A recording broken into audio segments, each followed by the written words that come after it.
आज कैबिनेट ने pesticides management bill को भी मंजूरी दे दी है। इसके लागू होने पर पेस्टिसाइड्स की कीमतें कंट्रोल की जा सकेंगी।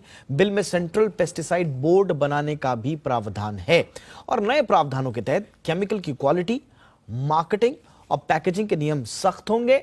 इसमें पेस्टिसाइड से बचाने के लिए भी प्रावधान किए गए हैं। नियम तोड़ने पर 25,000 से 50 लाख रुपए तक का जुर्माना और 5 साल तक की जेल का प्रावधान भी है। और इस खबर पर कृषि विशेषज्ञ विजय सरदाना हमारे साथ जुड़ चुके हैं। विजय जी, बहुत बहुत स्वागत है आपका। और क्या मंशा है सरकार की इसके पीछे, और पेस्टिसाइड कंट्रोल की जरूरत क्यों पड़ी आखिर? देखिए, ये कानून नया नहीं है। 1968 से हमारे पास ऑलरेडी पेस्टिसाइड कंट्रोल एक्ट रहा है, जिसके कारण हम पेस्टिसाइड की क्वालिटी पे ध्यान देते थे। आपको पता है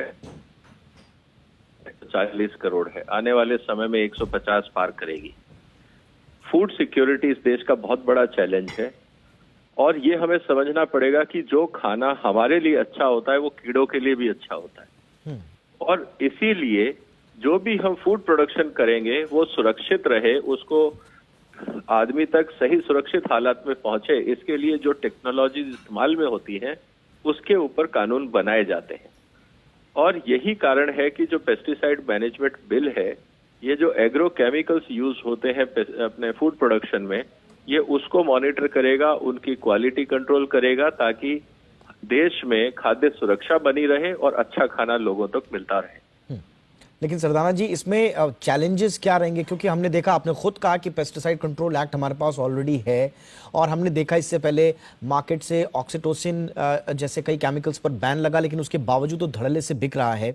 तो कहीं इसकी हालत भी प्लास्टिक बैन जैसी ना हो जाए कि नीतियां तो हैं, घोषणाएं भी हैं, लेकिन बैन लगता नहीं है प्रॉपरली।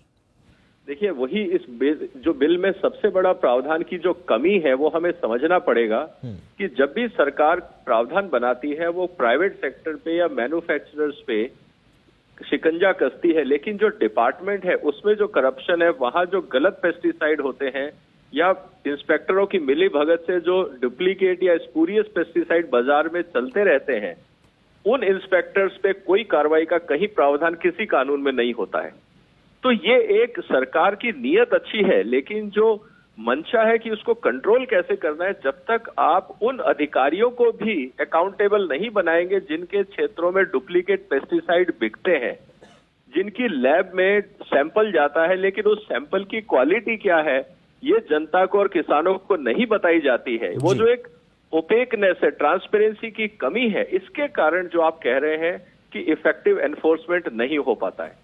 तो सरकार की नीयत अच्छी है, लेकिन जब हम बिल को पढ़ते हैं और जो उसमें गैप्स हैं, उससे लगता है कि सरकार सिर्फ प्राइवेट सेक्टर पे शिकंजा लगाना चाहती है, ना तो करप्शन कम करना चाह रही है, ना ट्रांसपेरेंसी को बढ़ाना चाह रही है। ये चिंता की बात है और यही कारण है कि कंज्यूमर और किसान दोनों परेशान रहते हैं।